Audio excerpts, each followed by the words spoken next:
Welcome to Dunder Data Python Challenge number 13. These are daily exercises to challenge your Python skills. You can take the challenges at python.dunderdata.com. So in this challenge, you're going to compute n factorial and return the number of zeros that it ends in.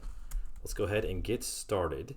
So n factorial can either be calculated with a for loop, or you can use the math standard library and import the factorial function.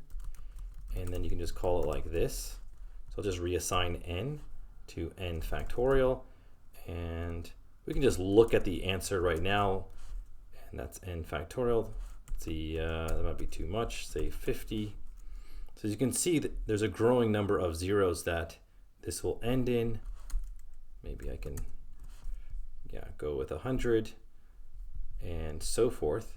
So anyways, our solution here, or our challenge, is to figure out how many zeros that it ends in, and this is just exactly what we did in a previous challenge.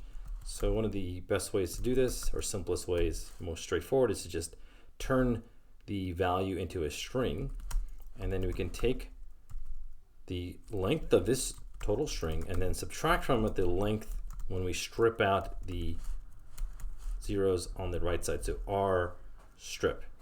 So this will strip out the zeros on the right side, and then it'll just return, say, the length from here to here, and then the full length it'll be subtracted from. So that'll leave us with the number of zeros over here like that.